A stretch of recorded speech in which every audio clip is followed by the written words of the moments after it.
희진님, 성진님과의 추억. 아줌마 안녕하세요. 속눈썹이 유난히 긴 소년이 인사말을 건넸다. 한눈에 귀한 분위기를 풍기는 소년에게 나 또한 얼굴에 미소를 지어 보였다.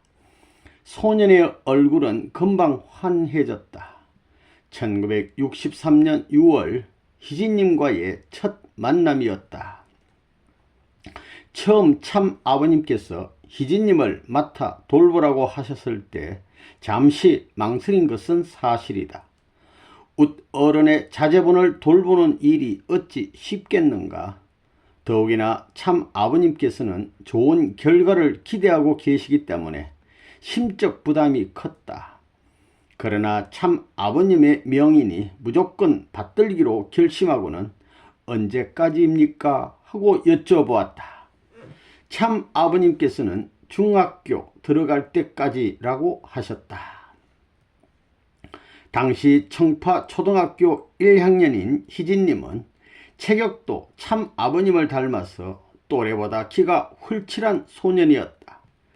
얼굴에는 장난꾸러기 기질이 역력했지만 반면 성격과 행실이 바르게 갖추어져 있었다. 게다가 머리도 명석했다. 그래서 그날부터 나는 희진님과 교회 옆 판잣집 같은 방에서 함께 지내게 되었다. 이 집에는 희진님과 나 외에도 바로 옆방에 김원필 회장 가족, 건너편에 최창림 씨, 그 옆에 참 아버님의 차를 운전하던 문성균 씨 가족, 그 옆방에 황환채 씨 가족, 또 성진님, 또 지성도 할머니가 6개의 방에 옹기종기 살고 있었다. 얇은 벽과 루핑 지붕으로 이어져 겨울에는 춥고 여름에는 더웠지만 신앙 공동체 생활처럼 모두들 서로 도우며 즐겁게 지내고 있었다. 희진님과의 생활이 시작되자 공부 습관부터 바로 잡아야 했다. 놀기만 하느라 공부는 뒷전이었는지 1학년생이 연필 잡는 법조차 이상했기 때문이다.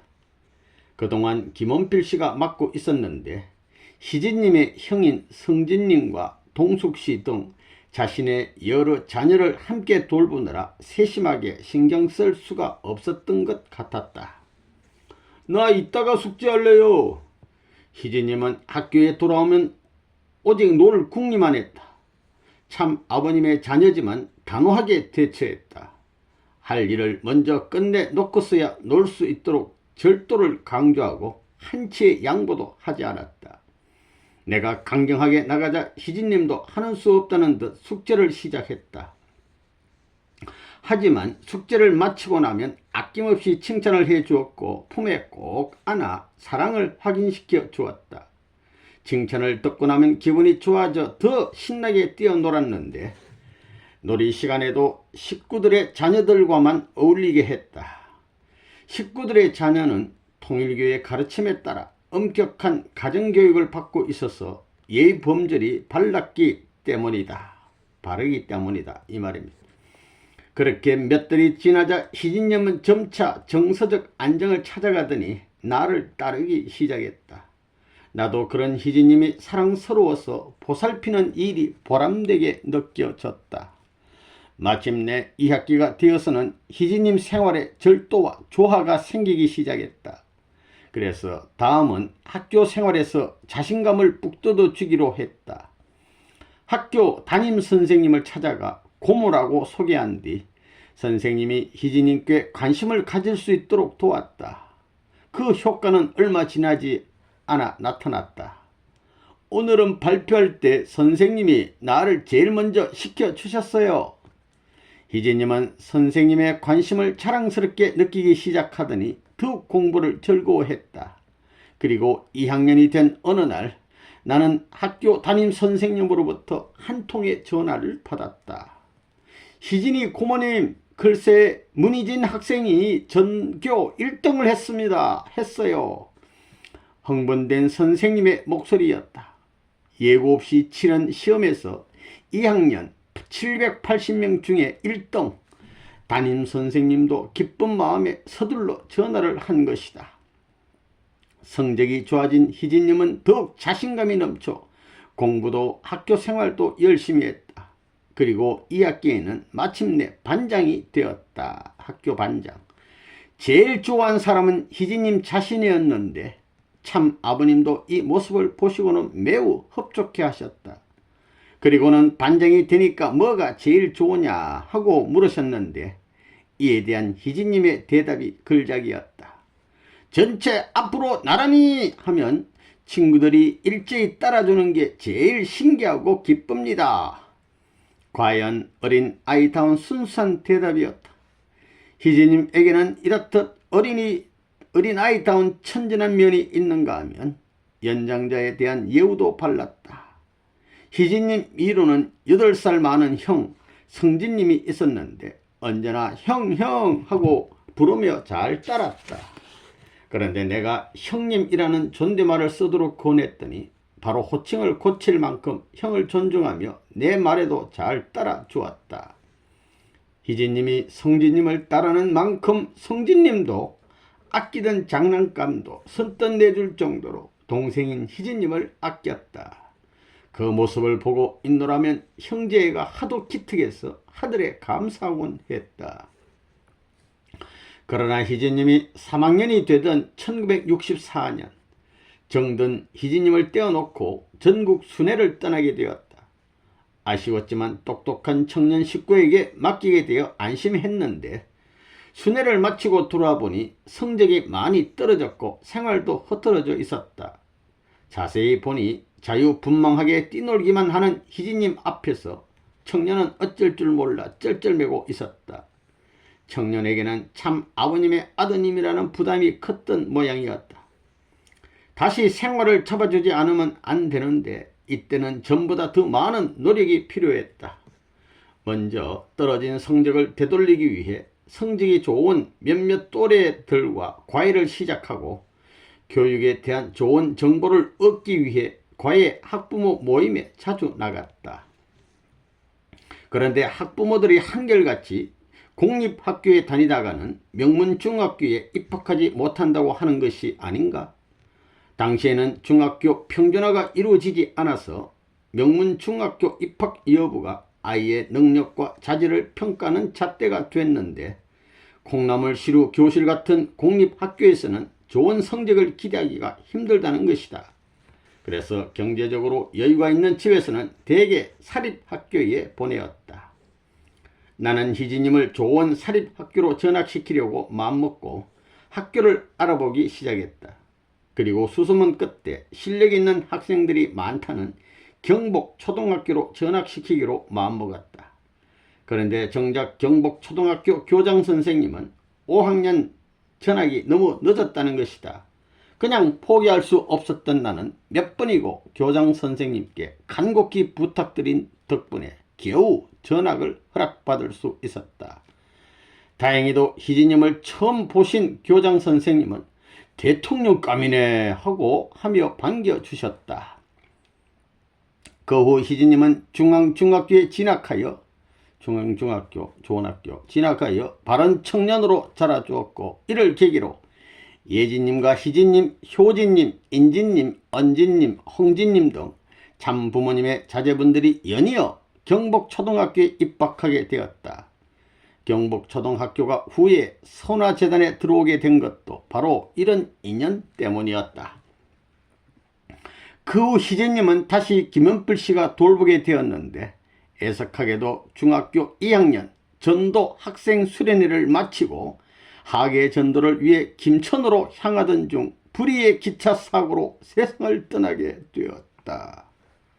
머리가 명석할 뿐만 아니라 노래도 수준급으로 다방면에 재주가 많았던 희진님을 생각하면 지금도 가슴이 아파온다. 우리 희진님 성하셨어. 그 후 1972년 참 아버님의 지시로 희진님의 8살 손이 형인 성진님에게 1어를 지도할 기회도 가졌었다. 성진님한테는 1어 지도, 1어, 일본어. 성진님은 경희대학에서 역사를 전공한 뒤 일본 유학을 가기 위해 1어 공부를 해야 했다. 나는 그때 친척인 이경준과 상도동에서 살고 있었는데 성진님은 거의 매일 찾아와 일어를 배웠다. 처음에는 하루에 서너 시간씩 일어 공부를 했는데 시간이 지날수록 내 집에 머무르는 시간이 길어져만 갔다. 알고 보니 말이 없고 심지가 깊은 성격의 성진님은 그때 무척이나 외로움을 타고 있었다. 참 아버님께서는 자제분들에게 모범적인 신앙생활을 강조하셨는데 성진님은 그런 아버님의 뜻을 받들기 위해 학교 친구들과 어울리지 않았던 모양이었다. 마음껏 젊음을 발산한 나이에 교회에만 머물러 있고 교회에는 같이 어울릴 또래가 없으니 얼마나 의기소침했겠는가. 그러나 나와 경준이가 많은 얘기를 들어주고 정답게 대해주니 자기를 짝사랑했던 여자친구의 얘기까지 틀어놓을 정도로 우리에게 마음을 의지했다. 그런 성진님이 기특해서 나와 경준이는 성진님의 입맛에 맞게 음식을 차려주는 등 각별하게 해주었더니 언제부터인가는 통행금지 시간까지도 집에 갈 생각을 하지 않았다. 내일 또 올 텐데 그냥 자고 갈게요 하는 바람에 설득해서 보내느라 애를 먹은 적도 있다. 자고 간다고요. 그 후 성진님은 일본에서 유학한 뒤 축복을 받았는데 지금은 일본에 정착해서 일남 2년을 둔 가장으로 잘 살고 있다. 참 아버님의 자제분을 돌보는 큰 영광을 누리게 해주셨던 하늘에 감사하고 한때나마 아이 키우는 기쁨을 맛보게 해준 예진님과 성진님 그리고 영계에 계신 희진님께도 이제야 고맙다는 말 전하고 싶다. 이어서 일본을 대표한 형 1964년 참 아버님께서 1대1명의 특명을 내려주셨다. 원리강론을 일본어로 번역하라는 임무였다. 1968년에는 새 공산주의 비판을 번역하라는 특명도 있었다. 일본 통일교 신자들의 성서 바이블이 될 원리강론과 새 공산주의 비판의 번역, 이 막중한 사업을 내게 맡기시다니 책임감이 몰려왔다. 내가 번역한 그런 단순한 책이 아니다. 하나님의 말씀이다.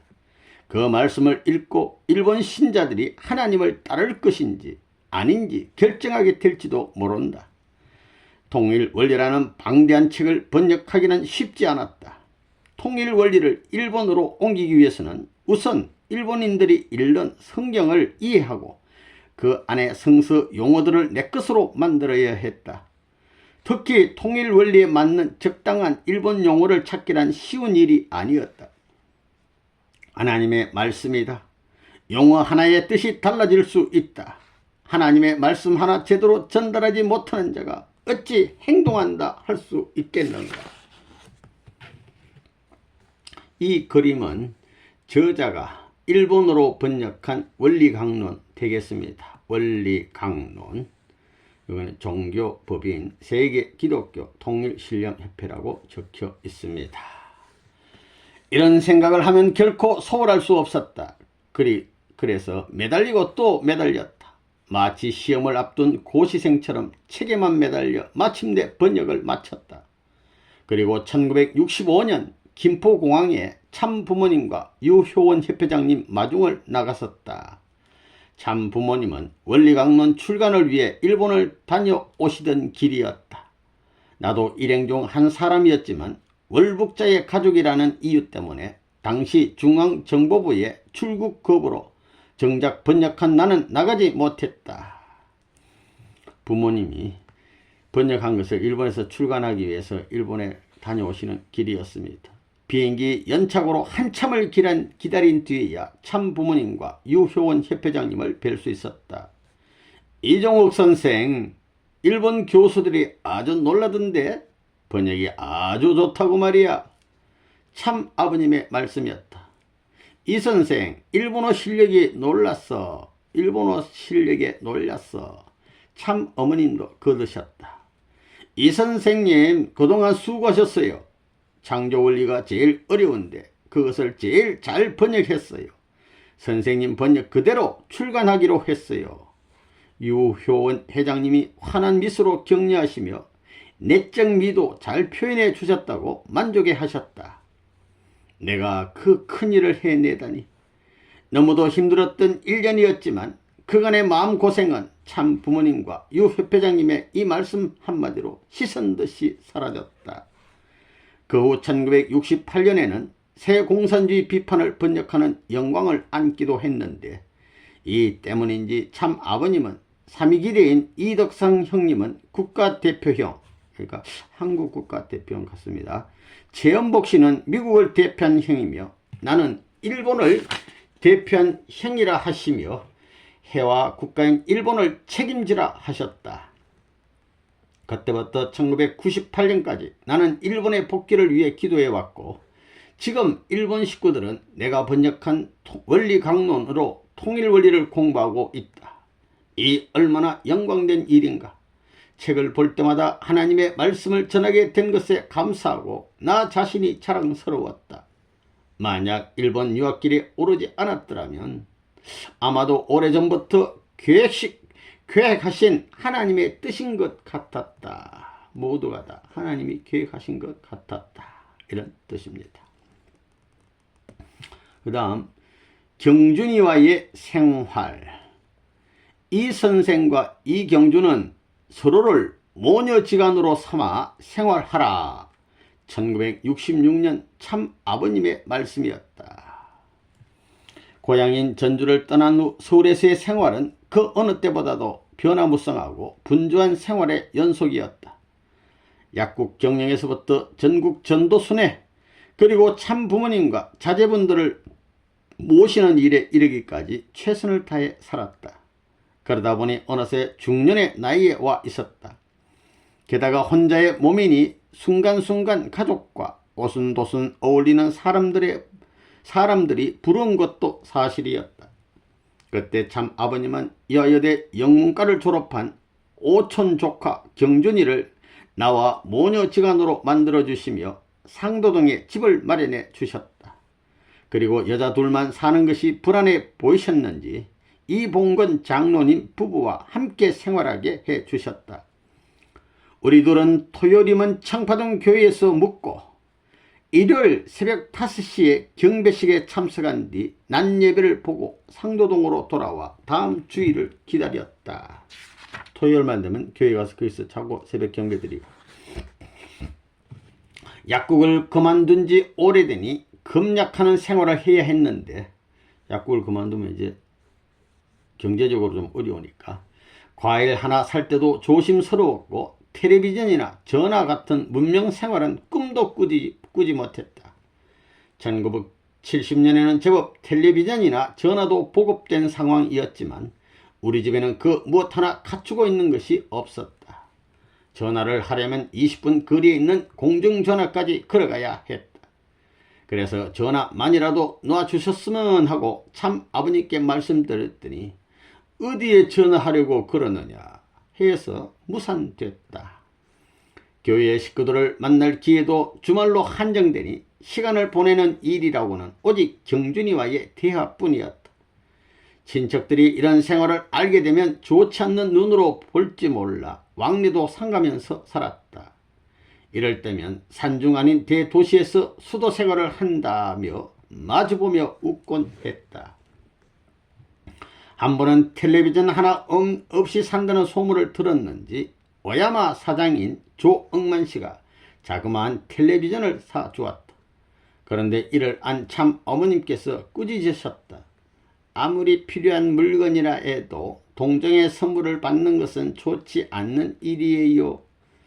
참 어머님의 말씀을 듣고 나니 우리가 경솔했던 것 같다. 책망도 감사하게 받았던 기억이 난다. 이렇게 10여 년을 어렵게 생활했지만 치워도 참 부모님께 불평 같은 것을 해본 적이 없다. 비록 나를 알던 사람들의 눈에는 초라하게 비추어질지 모르겠지만 내 마음에는 참 부모님에 대한 감사와 소망이 넘쳐나니 남부러울 것이 없기 때문이었다. 가냘픈 몸에 하얀 얼굴을 한 경준이는 몸이 약했는데 머리가 총명했다, 이 말입니다.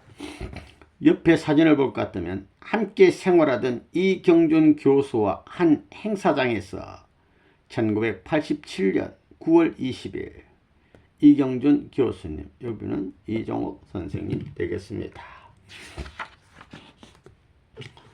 하고 무엇보다 공부에 대한 집념이 강했다. 대학을 졸업하고 공부를 계속할 것인지 망설이는 것 같더니 결국 나와 함께 생활하기 시작하면서 중앙대학교 석사과정을 시작했다. 공부를 다시 시작하고는 친구들과 어울릴 법도 했지만 언제나 절제된 생활을 잊지 않았다. 늘 도서관과 집만을 오갔고 집에서도 손에서 책을 놓지 않았다. 경준이, 너는 하늘이 내린 학국파다. 꼭 학문의 길을 가고 대학 총장을 목표로 삼아라. 경준이를 보면 저절로 나오는 말이었다.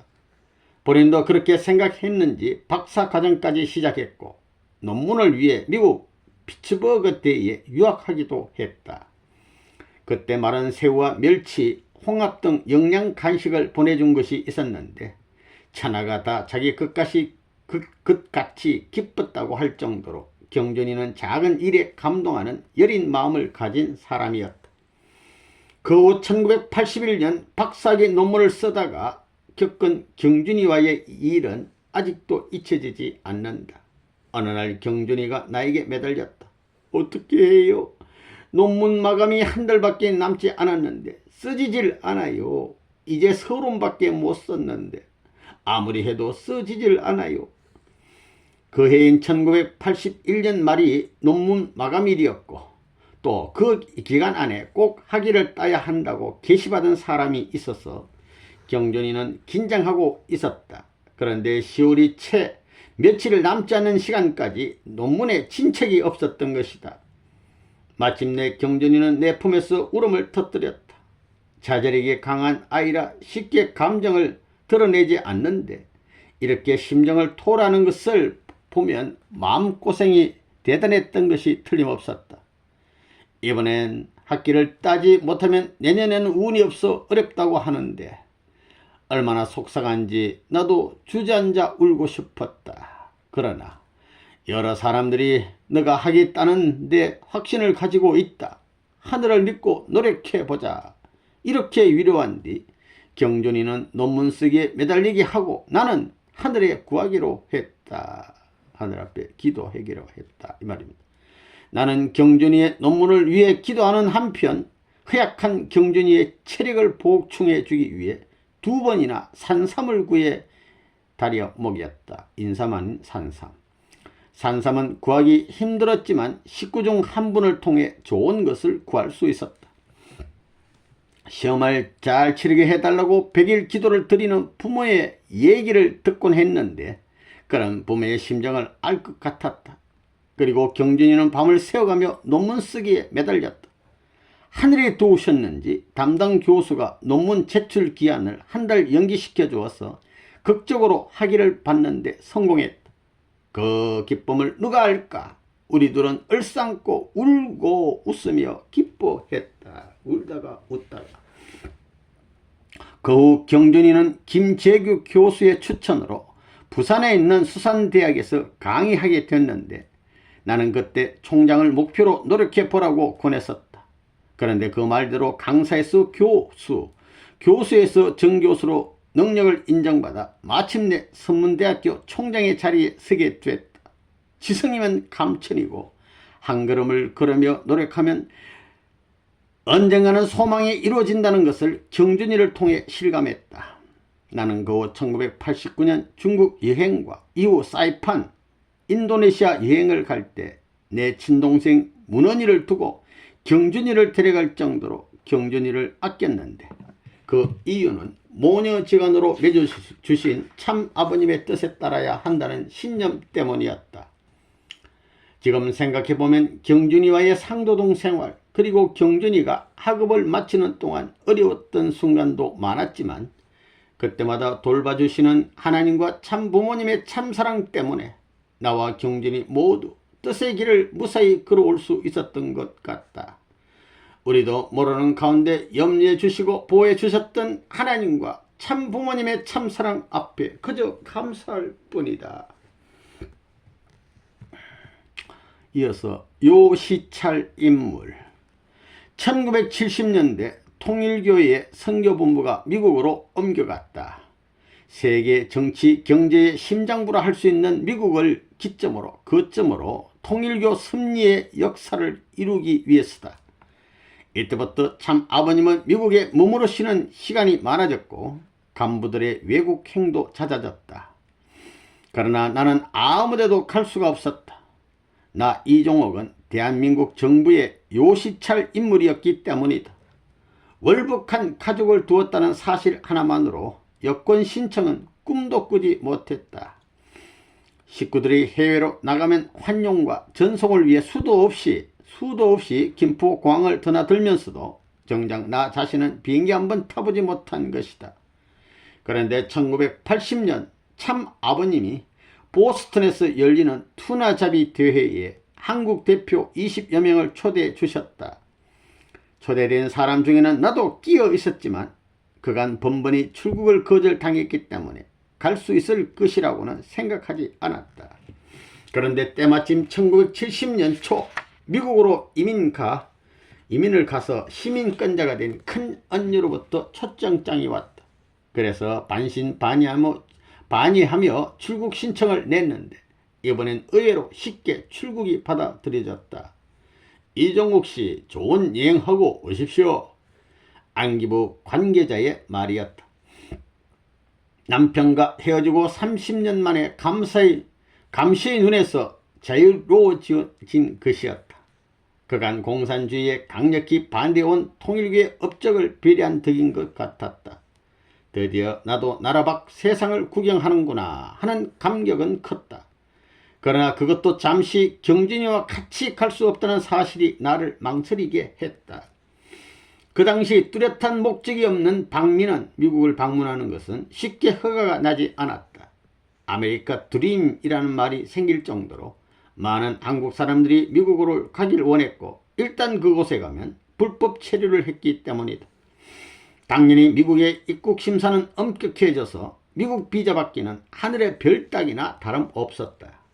그러나 1966년 참 아버지께서 나와 모녀 지 인연으로 맺어주신 이후 오랜 세월 함께 살아왔는데 경준이를 두고 나 혼자 떠날 수는 없었다.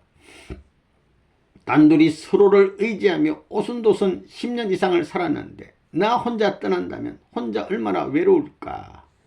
길은 보이지 않았지만 두드려라 그러면 열리리라 하셨으니 무조건 하나님께 기도해보자 하는 생각이 들었다. 하루에 3000번씩 경준이의 이름을 부르면서 경준아 경준이 같이 출국해 해달라고 하늘에 매달렸다. 어미가 자식을 위해 치성을 드리듯 간절히 호소했다. 그러면서 한쪽으로는 현실적으로 가능한 방법을 찾아 경준이에게 수속을 밟게 했다. 결국 하나님은 우리를 도우셔서 가까스로 경준이의 출국이 성사되었다. 첫 해외여행을 경준이와 함께하게 됐다는 사실이 정말로 기뻤다. 사랑하는 경준이와 미국으로 출항하던 날은 하늘도 화창하게 웃으며 우리를 환영해 주었다. 이제 미국 가셔가지고 투나잡이 대회와 미국 일주, 먼저 이게 사진을 볼 것 같으면 사람 무게의 10배나 되는 투나입니다. 참치 큰 걸 잡고 너무 무거워서 여기 묶고 기중기로 이렇게 끌어올리는 모습이 되겠습니다. 여기 이종호 선생님, 여기는 이정준 우리 교수님 되시겠습니다. 요 밑에 사진은 보드 위가 되시는데요. 대회 도중, 참치 잡는 대회 도중 참 아버님과 함께 1980년 8월 22일이 되겠습니다. 여기 계시고 옆에 아버님 모시고 찍은 사진 되겠습니다. 신이 만드신 가장 위대한 문명의 나라 미국, 그 휘황찬란한 도시는 처음부터 사람을 압도하는 힘이 대단했다. 고개만 돌려도 하늘 높은 줄 모르고 뻗어있는 빌딩의 숲이 산맥처럼 이어져 있고 갖가지 빛을 발하는 네온 사인들은 무도회장에 들어온 것처럼 정신을 앗아갔다. 너무 휘황찬란해. 이 모두가 인간이 만든 도시라는 사실에 경탄을 금할 수 없었다. 우와, 이런 세상도 있구나. 우리 일행은 미국에 도착하자마자 참부모님이 계신 보스턴이라는 도시의 모닝 가든으로 향했다. 보스턴의 모닝 가든은 바닷가 언덕 위 옛 수녀원을 개조해서 만든 5층짜리 별장이었다. 엘리베이터를 갖추고 있는 것은 물론이고 거실이며 응접실 등 모든 시설이 깨끗이 정비되어 있어 1급 호텔과 비교해도 손색이 없는 곳이었다. 초대된 각국 대표 협회장 150여 명이 수십 개의 방에 나누어 묵었는데 모든 방에서 바다가 한눈에 보이는 구조여서 그 아름다움은 이루다 말로 다 할 수 없을 정도였다. 언덕을 따라 내려가면 미국식 정자도 있고 그 주변으로 글로스터란 멋진 해안이 위치해 있었다. 우리 일행은 자연과 역사를 간직한 별장이 한 폭의 그림처럼 어울려있는 모닝 가든을 마음껏 감상했다. 사진도 찍고 이렇듯 훌륭한 곳에 초대해 주신 참 부모님께 감사하며 매일의 일정을 즐겼다. 우리가 그곳에 머물던 때는 마침 투나잡이 대회 토너먼트 기간이었다. 매년 8월 20일부터 25일까지 엿새 동안 열리는 보스턴의 가장 큰 이 행사에 우리 식구는 물론 세상 사람들도 함께 참여해 경쟁을 벌였다. 참 아버님이 지불하시는 이 행사의 상금은, 이 행사는 아버님이 주관하시고 아버님이 상금을 내놓은 것입니다. 참 아버님이 지불하시는 이 행사의 상금은 1등이 10만 불, 2등은 5만 달러, 3등이 1만 달러라는 그 얘기였다. 큰 돈. 투나는 사람의 10배 무게, 10배의 크기에다가 무게만도 1톤이 넘을 정도로 위용이 있는 물고기인데 한 마리가 어부 1년의 생계를 책임질 수 있다. 한 마리 잡으면 그 어부 한 사람 1년 먹고 살아. 할 만큼 귀한 어류였다. 그런데 참 아버님은 대회가 열린 지 얼마 안 돼 한 마리를 잡으셔서 식구들 모두가 기뻐했다. 3일째 되던 날은 우리도 아버님의 배를 타고 투나잡이에 참여하기로 했다. 새벽 3시에 매사추세츠의 글로스터 해안에서 참 아버님과 같이 대서양으로 떠났다. 배를 타고 2시간쯤 갔을까. 벌써 수십 척의 배들이 낚시를 던지고 있는 모습이 보였다. 이곳은 특별히 투나가 잘 잡혀 고기 냄새를 맡은 갈매기 떼들이 구름처럼 몰려드는 참 아버님께서 발견하신 요지라 했다. 광활한 대서양의 새벽 바다, 뒤로는 아침동이 터오고 수십 척의 배들이 일제히 낚싯대를 던지는 장면은 정말로 장관이었다. 인간이 대자연 속에서 역동하는 그 모습은 벅찬 감동을 주었다. 고기 잡는 모습 멋져. 우리 배도 수십 척이 참가했는데 점심시간 전에 한 마리, 점심 후에 또 한 마리를 잡았다. 그것도 암수 각각 한 마리씩 원리적으로 잡아 올렸다.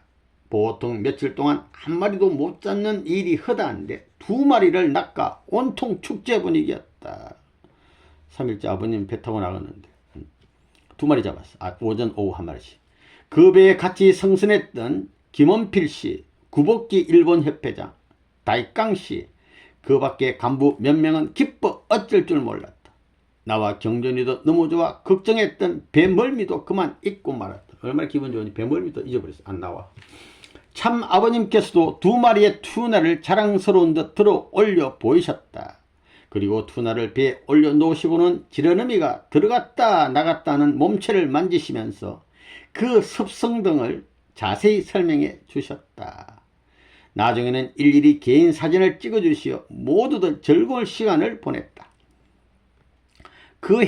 미국에서 그 해에는 하루에 2마리 이상 투나를 잡지 못하는 법이 제정되었기 때문에 우리는 그날 평상시보다 일찍 귀가했다. 2마리도 더 잡을 수가 없어. 들어오시고 만일 한 마리도 잡지 못했다면 캄캄해질 때까지 작업을 계속한다고 한다. 잡을 때까지 기다려야 돼. 식구들은 경준이와 나 2사람 때문에 투나 2마리를 너무나 쉽게 잡았다고 다음날도 함께 투나잡이에 나서줄 것을 권했다. 투나는 하늘의 사랑을 많이 받고 있거나 운이 좋은 사람이 성선하면 같이 배 타주면 잘 잡히기 때문이라는데 이런 말을 하면서 그러나 참 어머님은 우리에게 관광을 권하셨다. 그래서 우린 1960년 영국의 청교도들이 탄 배 메이플라워가 최초로 착륙했다는 미국의 유일한 역사적 유적지에 가보았다. 그곳에서 그들이 앉았던 큰 바위에 앉아 옛 청교도인이 되보기도 하고 멋진 식사도 즐겼다. 저녁에 숙소로 돌아오니까 식구 한 분이 오늘은 이 선생님이 안 계셔서 공쳤어요 했다. 공쳤다마는 한 마리도 못 잡았다. 5일간의 투나잡이 대회 기간 중 참 아버님 배에 또 그리고 우리 식구 배, 세상 사람 배가 똑같이 투나를 3마리씩 잡았다. 참 아버님께서 추첨으로 등수를 정하면 어떻겠냐고 제안하셔서 그렇게 하기로 했다. 미국에서는 이것에도 법이 개입해 약간 복잡한 과정을 거친 후 1등, 2등, 3등 석 장을 놓고 추첨에 들어갔다. 먼저 세상 사람이 한 장을 집어들었는데 3등이었다. 통 안에다가 1등, 2등, 3등 종이 3개 딱 집어넣고 세상 사람 먼저 기회 줘서 집었는데 3등. 그 다음 우리 식구가 두 번째 집어들었는데 2등. 나머지 한 장은 참 아버님 것이었는데 이것이 1등이었다. 하늘이 같이 하셔 우리가 바라는 대로 참 아버님이 1등을 하신 것이다. 우린 모두 함성을 지르며 기뻐했는데 참 아버님께서는 그 상금을 미국의 불우 이웃에게 시사하시어 참 아버님이 더욱 존경스럽게 보였다. 투나데이가 끝난 다음에 참 아버님께서 투나데이에서 1등을 하신 대축성 만찬회가 있었다. 참 아버님께서는 글로스터 해안에 대서양에서 금방 잡은 생선을 요리하는 고급 일본 식당을 일본 식구들에게 경영케 하고 있었다. 그곳에서 우리 간부 식구들과 세계 각국 협회장 그리고 일본 식구 300여 명이 참 아버님이 베푸시는 바닷가재 럽스터와 생선회를 앞에 두고 맛있는 거 먹으면서 즐겁고 영광스러운 시간을 보냈다. 그 만찬에서 참 아버님께서는 잡수시던 큰 가재를 경준이와 내게 주시어 우린 또 얼마나 감사했던지. 아버님 잡수시던 건 너희도 먹어봐라 하면서 막 줬다. 이거 얼마나 감사한 일입니까? 참 아버님께서도 기뻐하시고 뜻도 깊고 음식도 맛 좋은 최고의 만찬이었다. 사랑하는 우리 통일교회 세계 각국 식구들과 미국의 해변에서 이런 축제를 보내게 되다니 감개무량했다. 즐거운 투나잡이가 끝난 다음 참 아버님께서는 큰 언니에게 다녀올 시간을 주셨다. 언니가 초청으로 왔으니까. 정호가 이게 얼마나 만이니? 필라델피아 뉴저지에서 만난 언니는 옛 모습 그대로여서 얼마나 좋았는지 모른다. 우리는 필라델피아의 독립기념관과 아름다운 정원 등 유명한 관광지를 돌아보며 밤이면 동생 문언이와 조카들 얘기로 넘어가기 전에 이것은 뭐냐면 바로 이곳이 모닝 가든이 되겠습니다. 예. 미국의 모닝 가든, 보스턴의 해안가에 있는 모닝 가든, 이 두 분이서 찍은 사진 되시겠습니다. 지난 10년간 자매의 그린 정을 달렸다. 식구들 얘기하면서 특히 사업가로 한 달 월급이 13,000달러에 이르는 저명한 의사로 성공해 있는 조카들을 만난 것이 더할 나위 없는 즐거움이었다. 언니와 아쉬운 작별을 뒤로하고 모닝 가든으로 돌아오니 참 아버지께서는 미국을 처음 방문한 우리를 위해 즐거운 미국 여행 계획을 세워주셨다. 너 오래간만에 처음으로 미국 왔으니까 미국 한번 구경해라 이렇게 해서 먼저 미국에 있는 우리 신학대학과 UT에서 맨해튼 섬을 유람선으로 일주하며 뉴욕의 구석구석을 보여주셨다. 그리고는 비행기로 여기 갔다 저기 갔다 하는 것은 아무 의미가 없어. 진짜 미국을 보려면 자동차로 다녀야지 하시며 아버님 타시는 차 중에 좋은 거 올스모빌이라는 고급차를 내주셨다. 이거 타고 너희들 미국 일주 한번 해봐 이렇게 해서 아버님의 지극한 배려 덕분에 나와 경준이 엄기섭씨 우리 회장님 멕시코 대사를 지낸 김상인씨 그리고 아버님의 기사인 일본 식구 스마가리 이치노리씨 등이 보스턴을 시작으로 미국 일주 여행을 떠나게 되었다. 보스턴에서 뉴욕, 또 워싱턴으로, 그 다음에는 미국의 남단인 마이애미, 다시 북상해서 오클랜드의 디즈니 월드와 롱비치를 거쳐 텍사스, 그리고 세계에서 제일 크다는 칼스베드 동굴을 본 다음 그랜드 캐년으로 갔다. 그곳에서 우리 일행은 계곡의 구석구석을 자세히 살펴보기 위해 헬리콥터를 타기로 했다. 우린 한 헬리콥터에 각각 3사람씩 나눠 타고 그랜드 캐니언의 협곡을 돌아보았다. 날개를 단 새가 되어 자연이 만들어낸 위대한 작품 그랜드 캐니언을 속속들이 보는 기분이란 이거 말할 수 없지. 콜로라도 강의 급류가 깊고 기교 묘묘한 거대한 협곡을 이루고 흐르며 주변을 에워싸고 있는 거대한 바위들을 보자 경탄이 절로 나왔다. 우와, 과연 하나님께서 만든 작품이 틀림없었다. 이런 좋은 구경을 허락해 주신 하나님과 참부모님께 참으로 감사했다. 하나님과 참부모님, 이렇게 짜기만. 다음날은 웅장하기로 이름난 후보댐을 보고, 후보댐, 세계적인 도박도시 라스베이거스로 갔다. 그곳에서는 그 유명한 MGM 쇼도 보고 인류 호텔에서 저녁 식사도 즐기며 여행을 한껏 누렸다.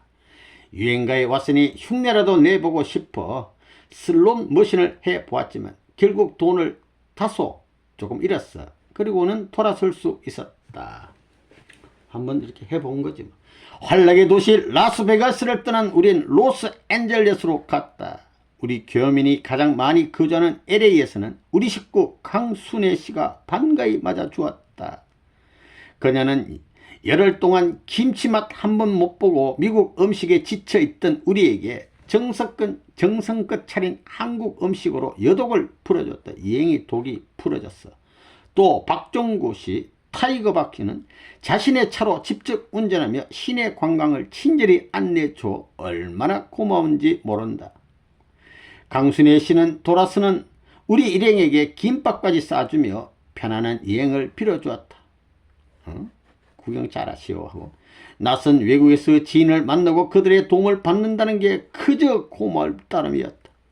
LA에서의 환대를 뒤로하고 우린 샌디에이고를 들러 샌프란시스코로 향했다. 태평양 연안을 따라가다 도로 옆 풀밭에서 김밥을 풀어놓고 먹는 맛이란 넘실거리는 푸른 태평양 너머로 그녀의 따뜻한 마음이 혀끝으로 느껴졌다. 강순의 여사님의 따뜻한 마음이 김밥 속에 막 느껴져. 그런데 이 김밥이 강순애 씨가 우리 일행에게 준 마지막 선물이 될 줄은 미처 몰랐다. 오랜 여행을 마치고야 강순애 씨가 성화했다는 비보를 들었다. 참 부모님을 알뜰하게 모시며 고운 마음을 지녔던 강순애 씨는 우리와 함께 세계 여행을 하길 바랐는데, 우리 다음에 세계 여행 같이 갑시다 막 이 약속을 해놨는데 뜻을 이루지 못하고 세상을 떠났다. 참 부모님도 애석하셨는지 강순애 씨에게 충녀라는 시호를 내려주셨다. 미국은 지도가 정말 잘 되어 있는 나라였다. 초행길인 우리 일행이 지도만 의지하고도 그 먼 길을 어렵지 않게 찾아다닐 수 있었다. 그런데 샌프란시스코에서는 시가지가 복잡해 교회 식구가 마중을 나와 주었다. 버클리 대학에서 유명한 교수였고 미국 협회장을 맡았던 더스트 박사와 그의 부인 임연수 씨가 우리 일행을 그들의 집으로 초대했다. 수영장과 와플이 딸린 크고 아름다운 저택에서 영경 씨와 나에게 참 부모님이 머무시던 방에서 잘 수 있는 행복한 시간도 제공해 주었다. 이 방은 참 부모님이 주무셨던 방인데 요 주무시고 이렇게 했다는 거예요. 세계적인 미향의 하나인 샌프란시스코는 항구도 아름다웠지만 연분홍색과 흰색으로 지어진 집들이 무척 깨끗하고 인상적이었다. 아버님께서는 이곳에 농장 2곳을 사 놓으시고 그곳에 수련소와 골프장도 마련해 두어 다녀왔다. 한번 가보고 온천도 있고 경치 또한 참으로 빼어난 곳이었다.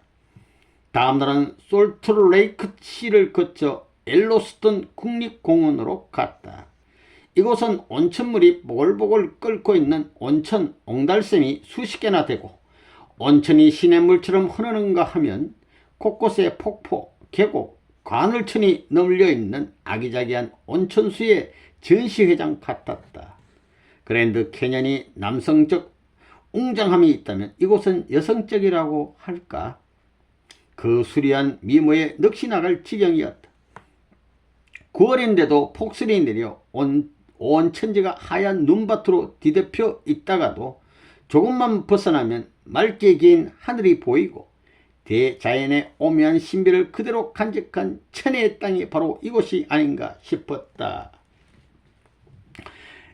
함께 미국 일주길이 오른 일행과 함께 태평양 연안에서 아까 혹시 그 김밥 먹는 모습 같기도 합니다. 네, 이렇게 해서 이분은 은기수 회장님이고 이분은 김상인 회장님 비슷하게 생기셨습니다. 이종호 회장님, 강현실 회장님, 이분은 교수님 되셨습니다. 교수님 같이 일행이 되겠습니다. 그 다음에 여행 중 옐로스톤 공원에서 여기서 막 뽀글뽀글 이제 막 온천수가 끌어오른 것 같습니다. 이게 세 분이서 강현실 회장님, 이분은 이경준 총장님, 이분은 이종욱 여사님, 이렇게 손으로 따뜻하게 만져보는 것 같습니다. 우린 로키 마운틴 국립공원에도 가보았다. 해발 14,000피트 높이를 자동차를 타고 포장도로로 올라갔는데 이곳까지 인간이 도로를 건설해 놓았다는 사실이 꿈만 같았다. 대관령 고개가 99고개인데 이곳은 9,685고개를 넘어야 정상에 도달할 수 있으니 그 높이가 얼마나 대단한지 짐작하기 어려울 정도였다. 산 정상엔 추위로 철수해버렸어. 산 정상은 추워서 비어있는 커피숍만이 덩그러니 자리하고 있어 9월 중순에 한파가 얼마나 매서운 고지대인지 말해주고 있었다. 정상에 오를 땐 그곳에 가면 이 세상 모두가 보일 것만 같았다. 그러나 막상 정상에 올라보니 상 중턱에 걸려있는 구름 외엔 안개만이 시뿌옇게 우리를 에워싸고 있을 뿐이었다. 정상이란 자리는 그렇게 외로운 땅인지도 모르겠다. 로키산을 타고 다시 해발 3,000피트 지점으로 내려오자 호텔이 보였다. 우린 콜로라도시의 아름다운 호수가 있는 곳으로 내려가 호반의 호텔에서 여장을 풀었다. 그날은 마치 음력 보름이 되었는지 구름 한 점 없는 맑은 하늘에 샹철나는 보름달이 또 있었다. 둥그런 보름달. 우린 누가 먼저랄 것도 없이 콜로라도의 달밤 노래를 부르기 시작했다. 마치 이 밤을 위해 지어진 듯한 이 노래를 수도 없이 계속 불렀다. 천상의 삶이 바로 이런 것 아닐까? 사진 엽서에나 본 듯한 티없이 맑은 하늘에 둥근 달이 호반에 호텔을 비추고 있는 그 적막한 아름다움. 우리 너무나 가슴이 벅차 잠을 이룰 수가 없었다. 잠이 안 와마. 부모님에 대한 감사함을 다 풀 길이 없었다. 우리 아버님 은혜. 로키산에서의 진한 여운을 뒤로하고 우리 일행은 세계적인 자동차 공장의 도시 덴버로 갔다. 덴버. 그리고 시카고를 거쳐 나이에가라인데 폭포에 도착했다. 영화에서나 보던 나이에가라 폭포를 직접 보다니 나이에가라 폭포는 정말 웅장했다. 얼마나 많은 물이 한꺼번에 쏟아져 내리는지 귀가 멍멍하고 작은 소리는 들리지도 않을 정도였다. 우리는 내친 김에 비옷을 사 입고 폭포 아래까지 내려가 보기로 했다. 폭포의 기세가 워낙 거세 내심 무서운 생각이 들기도 했지만 천년 묵은 체증이 씻기는 듯 통쾌했다. 이로써 우리의 자동차 일주는 막을 내렸다. 자동차 여행은 비행기로 긋핥기만 하는 여행과는 확실히 달랐다.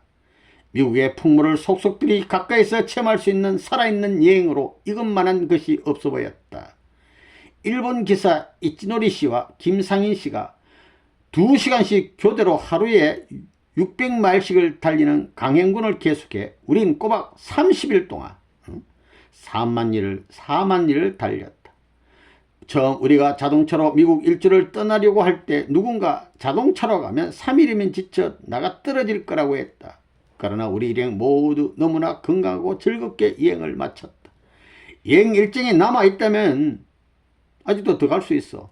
얼마든지 더 다닐 수 있을 만큼 여행의 감흥과 에너지가 넘쳤다. 우리가 성공리에 미국 일주를 마친 것은 모두가 참 부모님께서 친히 고급 성령차를 내주시며 독려해 주신 덕분이었다. 아버님의 염려, 기도가 있었어. 부모님의 배려가 아니었다면 감히 이 거대한 미국 땅을 한 달 동안이나 어떻게 편안히 일주할 수 있었겠는가. 여행 내내 참 부모님의 참 사랑에 감사했다. 할렐루야. 이어서 세계 여행에서 만난 식구들. 미국 일주의 여독을 풀기 위해 며칠간 벨베데아에 머물렀다. 뉴욕의 벨베데아라는 곳에 수련소. 그런데 이번엔 세계 선교 본부에서 세계 여행을 계획해 주었다. 내친 김에 세계 여행도 한번 해보시오. 이렇게 된 거예요. 이 여행은 유럽을 거쳐 세계 관광에 오르는 것이었다. 세계 선교 본부에서는 각 나라에 미리 연락해 마중 나올 식구들을 정해놓고 세밀한 여행 일정까지 잡아주었다. 이번 여행에는 나와 경준이 등이 같이 가게 되었다. 여행을 앞두고 아버님께서는 짐은 최대한 간단하게 꾸려 옷은 2벌만, 화장 같은 것은 아무렇게나 해도 돼. 무조건 편리한 게 좋아. 이렇게 말씀하시며 세심한 주의를 주셨다. 우린 또다시 아버님의 사랑을 듬뿍 받으며 여행길에 올랐다. 미국 일주가 자동차로 지도를 봐가며 찾아다니는 모험길이었다면 이번 여행은 철저히 준비된 패키지 여행 같은 것이었다. 가는 곳마다 그 일정대로 식구들이 차를 가지고 나와 안내해 주었다. 낯선 나라에서 낯선 사람들이 처음 만나지만 우리 동양 여자 셋이 도착하면 상대가 먼저 알아보고 10년 지기처럼 10년 동안 어디 사귀었던 친구처럼 반가이 맞아주었다. 우린 각 나라의 식구들이 이끄는 대로 구경하고 먹고 자고만 하면 대접을 받고 지냈다. 우리 식구들의 준비가 얼마나 철저했던지 여행 중 조금의 불편도 느낄 수 없었다. 꽤 빡빡한 일정이었지만 참부모님의 하이와 같은恩寵과 식구들의 환영 때문에 행복하기만 했다. 이렇게 구경 잘하고 잘 먹고 하는 호시절은 다시 없을 것만 같았다. 우리의 여정은 맨 처음 영국, 그 다음 북유럽으로 가서 노르웨이, 스웨덴, 덴마크, 네덜란드, 독일, 프랑스, 스위스, 오스트리아, 스페인, 이탈리아, 이스라엘, 그리고 이집트와 중동의 두바이를 거쳐 인도 뉴델리, 싱가포르, 홍콩, 일본의 동경을 다녀오는 것으로 잡혀 있었다. 이 모든 일정은 참부모님이 우리에게 내려주신 혜택이었다. 독일 쾌팅켄에 사는 대학 교수 조카 사이가 우리 순회 일정을 보고 감탄할 정도였다.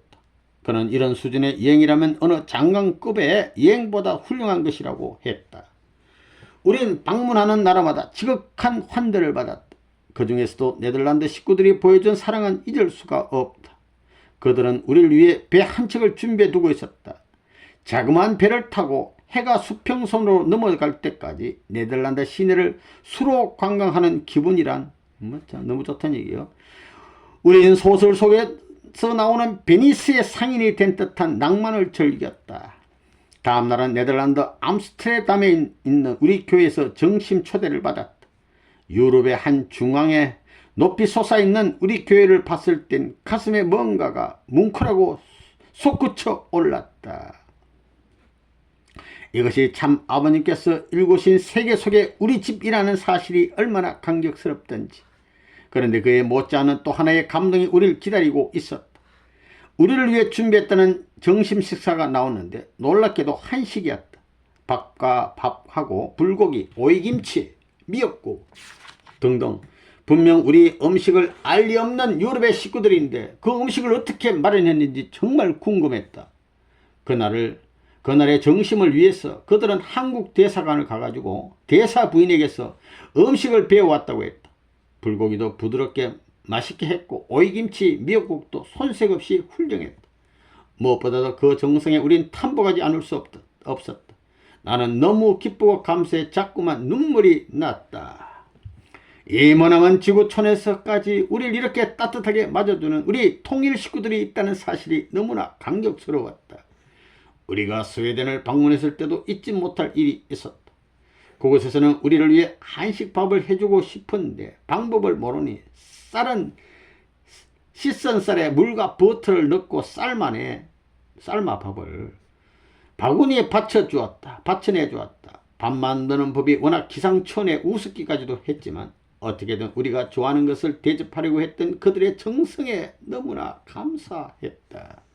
1963년 참 아버님이 처음 세계 40개국을 순회하실 때는 65년도 각 나라에 우리 선교부가 없었다. 때문에 한국 음식, 특히 김치와 매운 것을 드시고 싶으면 중국 요리집에 가서 고추를 실컷 드셨다고 들었다. 얼마나 고생스러우실까를 생각하니 가슴이 아파서 편안하고 행복한 우리의 여행이 송구스럽기까지 했다. 일본 동경에서부터는 전에 한번 다녀간 적이 있는 함께하던 분이 한국으로 돌아가고 경준이와 나와 둘만이 남게 됐다. 우리 교회가 일본에 정착한 이후 첫 방문자로 북해도에서 구주, 남단 가고시마까지 12개 도시를 20여일 동안 돌아봤다.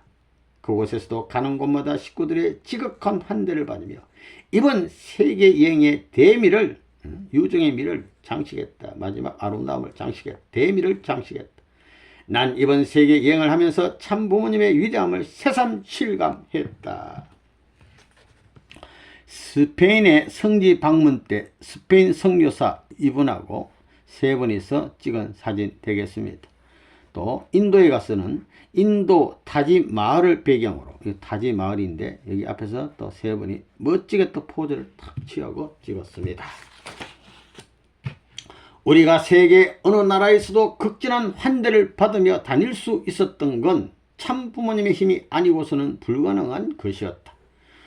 우리 원리 말씀을 깨달으면 세계 어느 나라 사람이든지 아버지의 참사랑 아래 한 식구 한 형제가 된다. One family under가. 유럽의 이방인도 참사랑으로 끝없는 한 식구니까 그렇게 우리를 반겨 맞았던 것 아니겠는가. 나의 세계 여행은 참 부모님의 하유와 같은 은총을 확인하는 과정이었다고 해도 과언이 아닐 듯하다.